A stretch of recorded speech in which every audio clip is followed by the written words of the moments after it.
Welcome to Civils Wiser. जो mistakes basically prelims exam में होती हैं, that hinders the preparation in many ways. The first, it affects your motivation level. It affects the limited amount of time that you have to doing things that is not giving you the outcome that is required to clear the exam. तो पहली problem जो mainly आती है वो आती है कि resources कौन से यूज करें और कितने रिसोर्सेज और कौन सी लिमिट होनी चाहिए, so that we should not be wasting our time. Candidates की बेसिकली प्रॉब्लम रहती है कि वो मल्टीपल रिसोर्सेज को फॉलो करते हैं। द बेसिक फंडा शुड बी कि तुम्हारा एक टॉपिक को लेके सिर्फ एक ही रिसोर्स होना चाहिए। If you are let's suppose studying polity and you are doing fundamental rights chapter from Laxmikanth, तो that should be your basic resource. तो लक्ष्मीकांत को आपने एक बेसिक रिसोर्स मान लिया, उसको पढ़ लिया। You can do value addition.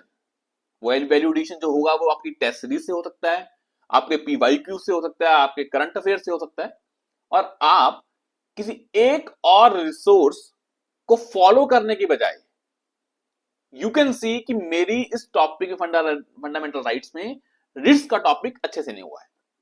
आप रिट्स के टॉपिक को किसी और सोर्स से कर सकते हो, पर फंडामेंटल राइट्स के चैप्टर को आपको 2-3 सोर्सेज से पढ़ने का फायदा नहीं है। रिसोर्सेज को आप बेसिक बुक्स को डिसाइड करिए और उसके बाद उस पर स्टिक रहिए। इससे क्या होता है, आपका टाइम जो बार बार आप इस चीज में अटके रहते हो कि कौन सा रिसोर्स यूज करें, उसमें बच जाएगा। और एक और प्रॉब्लम रहती है कि not using the right resources. It is not a true thing कि कोई भी रिसोर्स उठा लो और वो सही होगा। पॉलिटिकली लक्ष्मीकांत एक अच्छा प्रूफ है हमारे पास कि वो अच्छा रिसोर्स है। Spectrum is a good resource. पर जो मार्केट में कोचिंग इंस्टीट्यूट की कंपाइलेशन, आप किसी को ब्लाइंडली फॉलो करने की बजाय उसको पढ़ के देखिए और देखिए कि ये आपके प्रिपरेशन में हेल्प कर रहा है, तो उसको चूज करिए एक बार टाइम लेके, फिर उस पर स्टिक रहिए। उसको बार बार चेंज करने की जरूरत नहीं है। और रिसोर्सेज को आप अपने टेस्ट के एनालिसिस से भी देख सकते हो। If you are studying one source और उसके करने के बाद भी आपके पेपर में, मॉक में या पीवाईक्यू सॉल्व नहीं हो रहे, तो मतलब वो रिसोर्स आपके लिए अच्छा नहीं है, तो आपको वो चेंज करना पड़ेगा। तो जो आपने लेट्स सपोज 2024 का एग्जाम दिया है एंड यू फाउंड कि भाई मेरे तो बेसिक जो सोर्सेज थे वहां से क्वेश्चन बन ही नहीं रहे, तो आपको देखना पड़ेगा कौन से नहीं बन रहे और कौन सा सोर्स आपको चेंज करना पड़ेगा। और सेकंड प्रॉब्लम होती है कि जो लर्निंग मेथोडोलॉजी है, ये this is a basic problem and this is a most fundamental problem जो कैंडिडेट्स को प्रिपरेशन फेज में आती है। पैसिव रीडिंग की आपने लक्ष्मीकांत, स्पेक्ट्रम, शंकर आईएएस को पढ़ लिया, you did only a passive reading. आपने चीज को इस तरीके से नहीं पढ़ा कि ये जो एग्जाम में क्वेश्चन पूछे जाते हैं और कैसे पूछे जाते हैं, और एग्जाम में पूछने का तरीका क्या है, और कौन सी टॉपिक्स एग्जाम के हिसाब से ज्यादा इंपॉर्टेंट है। और हर टॉपिक के अपने कुछ फैक्ट्स होंगे, कुछ कंसेप्ट्स होंगे, आपको उसमें ब्रेनस्टॉर्मिंग करनी है। ब्रेनस्टॉर्मिंग इन द सेंस कि you have to ask questions कि why and how in prelims also. और ये मिथ की प्रीलिम्स और जो मेंस है ये म्यूचुअली एक्सक्लूसिव है, ये गलत है। तो आपको प्रीलिम्स के लिए मेंस के थोड़ा इंक्लाइंड होकर तैयारी करनी पड़ेगी। और सबसे बड़ी प्रॉब्लम कि पीवाईक्यूज को फॉलो ना करना, उसके हिसाब से अपनी प्रिपरेशन को स्ट्रीमलाइन ना करना is also a mistake that one should avoid. ये टॉपर्स ने और बहुत बार बोला गया होगा कि PYQs is like a Bible and PYQs help you to get themes that are important. There are some high yielding topics, वो आपको पीवाईक्यू से मिलेंगे और आपको वो ही अच्छे से पढ़ने हैं और उसके हिसाब से जो टॉपिक्स आप पढ़ रहे हो उसको प्रायोरिटी के हिसाब से पढ़ना है। और PYQs is not only for getting the themes that are important, it is also important for having a developing a algorithm कि मेरे को अपना MCQ का एप्टीट्यूड डेवलप करना है और वो PYQ से होगा। When you sit with a question और देखो कि ये क्वेश्चन कहां से बना है, कैसे बनाया गया है, इसको कैसे गलत किया गया है, क्या स्टूडेंट से एक्सपेक्टेशन सही करने की और कैसे उसको एक डायलेमा में डाल के गलत करवाने का कोशिश थी, आपको वो समझना है एमसीक्यू में। जब आपका वो हो जाएगा तैयार, तो you will develop a kind of aptitude. और main problem is like coaching mocks. इसकी प्रॉब्लम होती है कि जब आप प्रीलिम के पास आओगे तो फुल लेंथ टेस्ट होते हैं, तो आप उस फुल लेंथ टेस्ट को देते हो और आपको लगता है कि ये तो डीमोटिवेशन हो रही है, कम मार्क्स आ रहे हैं, और ये होना नेचुरल भी है।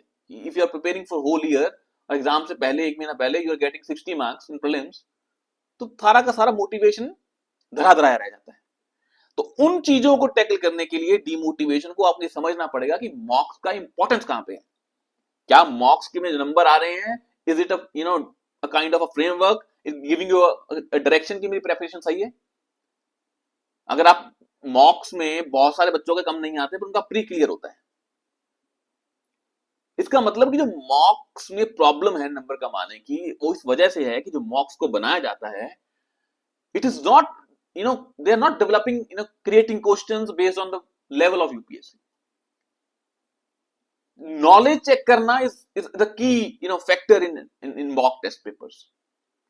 और अगर आप अपना एल्गोरिदम और एप्टीट्यूड मॉक से बनाओगे, then it will affect your prelims exam. तो कई बच्चे मॉक्स के हिसाब से एनालिसिस करके अपना एप्टीट्यूड डेवलप करते हैं पीवाईक्यू को छोड़ के, कि पीवाईक्यू तो पूछनी है और दोबारा पूछेंगे नहीं, मॉक्स में नॉलेज मिल रही है, उससे एप्टीट्यूड बनाओ और पेपर सॉल्व करो। उससे नहीं होगा। That thing you have to keep in mind कि एल्गोरिदम अगर आपको बनाना है, वो बनेगा एल्गोरिदम आपका जब आप पीवाईक्यू को देखोगे। और ये चीज बहुत सालों से चली आ रही है और ये चलती रहेगी, बिकॉज एग्जाम बनाने के लिए एक एप्टीट्यूड की जरूरत है और पीवाईक्यू गिव यू डायरेक्शन। और कोचिंग मॉक से आपको एक चीज देखनी है कि उसे डिमोटिवेट नहीं होना है। कोचिंग में आपको इंफॉर्मेशन नॉलेज मिलेगी, उसको एक्वायर करते जाना है। किसी एक कोचिंग इंस्टीट्यूट के मॉक्स देने हैं जितने होते हैं सारे, बाकी इंस्टीट्यूट के फुल एंड टेस्ट दे सको जितने हो सकते हैं, और try to give mocks in kind of 9 to 12 और 2 to 5 फ्रेमवर्क कि भाई मेरे को एग्जाम के लिए तैयार होना है। मॉक से हेल्प होगी आपको, एग्जाम का फियर कम होगा, you will B a kind of accustomed to the process कि भाई लगातार 2 पेपर देने is a tough task, especially when the GS1 is a kind of a tough paper, जिसे पूरी एनर्जी और mental kind of a trauma हो जाता है पेपर के बाद, GS1 के बाद। तो CSAT में भी अच्छा परफॉर्म करना, तो it is a process that you should be giving before exam. किसी एक कोचिंग का ओपन मॉक दो 9 to 12 और 2 to 5 उसी टाइम पीरियड में दो, ताकि माइंड भी इस तरह अकस्टम हो जाए। और कोचिंग मॉक्स को पहले भी बताया, you are doing mocks question पे क्वेश्चन की मैंने 15,000 क्वेश्चन कर लिए, एंड नॉट रिवाइजिंग बुक्स कि पहले बुक्स पढ़ के नहीं दिए, मॉक्स पढ़ लिए तो जो मॉक्स के सिर्फ आंसर देखे, उस आंसर को एनालाइज नहीं किया, तो उसका फायदा नहीं होगा। It should be a comprehensive exercise. और जो शॉर्ट नोट्स की बात आती है, प्रीलिम्स के लिए short notes are very very important, beneficial, क्योंकि प्रीलिम एग्जाम से पहले कुछ फैक्चुअल चीजें हैं जो आप बुक्स में जाके नहीं पढ़ सकते। But if your short notes are ready, तो आपसे क्या होता है कि आपने एग्जाम से 3 दिन पहले उनको निकाला, उनको पढ़ा, उससे कॉन्फिडेंस बढ़ेगा, और जो फैक्ट्स चीजें हैं वो आपके माइंड में रहेंगी, और एग्जाम में रिकॉल की पॉसिबिलिटी बढ़ जाती है।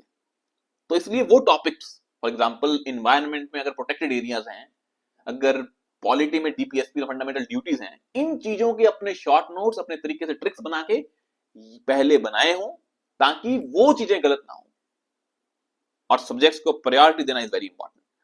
देखिए हिस्ट्री में जो क्वेश्चन आते हैं वो बुक से भी सॉल्व नहीं हो पा रहे, पर if you are ignoring environment part, जिसका बहुत बड़ा वेटेज है प्रीलिम्स एग्जाम में, then you are doing a mistake. तो आपको प्रायोरिटी सेट करनी है, टाइम सेट करना है, रिसोर्सेज सेट करने हैं कि पेपर में इनकी इंपॉर्टेंस कितनी है। और करंट अफेयर्स के लिए नेवर डू अ मिस्टेक कि मल्टीपल कंपाइलेशंस और डिसप्रोपोर्शनेट टाइम दे रहे हो। अगर आप बैठ के YouTube पे करंट अफेयर्स की वीडियो देख रहे हो, आपको लगेगा आप तैयारी कर रहे हो, पर उससे तैयारी नहीं हो रही है। करंट अफेयर्स की जो इंपॉर्टेंस है उसको उतना ही वेटेज देना है, अगर बेसिक बुक्स की इंपॉर्टेंस है उसको भी वेटेज देना है। If you are ignoring basic books, तो current affairs will not help you. उसको पढ़ने में मजा आ सकता है, पर एग्जाम में बेसिक इज द किंग।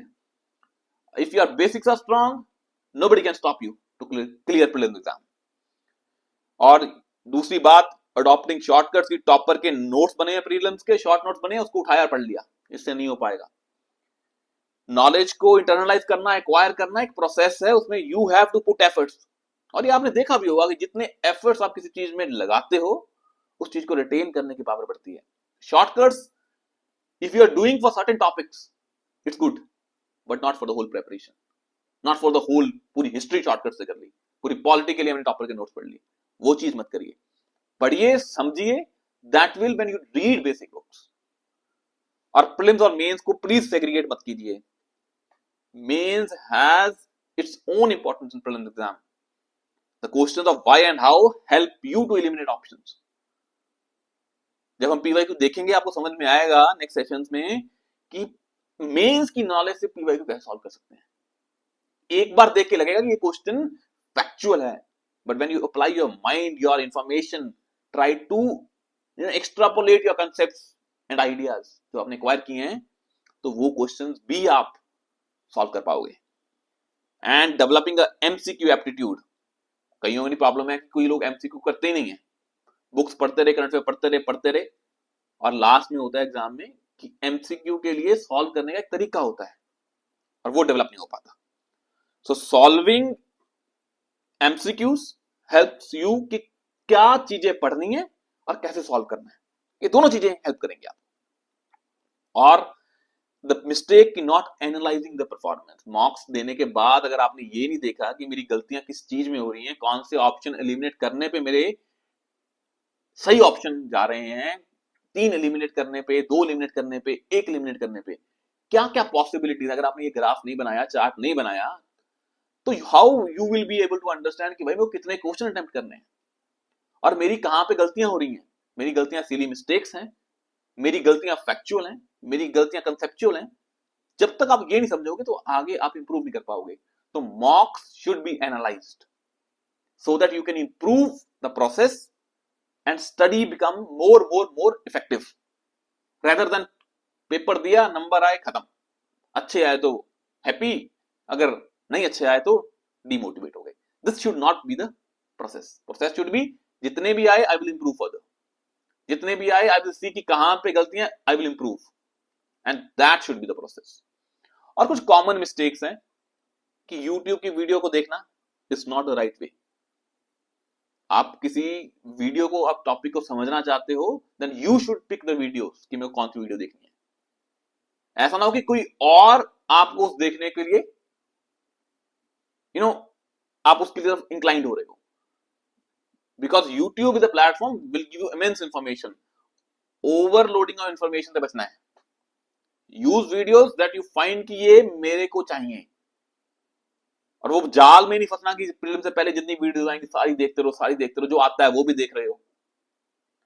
वो गलती नहीं करनी। और not having a proper time table और प्लान कि किस किस डेडलाइन में ये करना है, अगर वो नहीं है तो टाइम चला जाएगा और पता नहीं लगेगा कब 1 महीना रह गया है आपका। Have a proper timetable, have a deadline, be realistic in the making, when you making your plans or timetables. Or revision is the key. It's the most boring thing, but the possibility and probability कि आप exam clear करोगे, it all depends upon are you doing revision of your basic books or the sources that you're studying. And आजकल के exam में basic books अकेली पढ़नी is also a blunder. The importance of internet or searching or asking curiosity questions and going for extensive reading is helping in prelims. Basic books plus have the curiosity to ask questions कि ऐसा क्यों नहीं हो रहा है, ऐसा क्यों हो रहा है, and search for that will help you to clear this exam. And one basic thing, you should give full length tests. If you are not giving full length tests, तो जो time management exam में है वो नहीं हो पाता। If you have asked certain people, वो बोलते हैं कि एग्जाम में स्ट्रेस मैनेजमेंट और time management is a big task.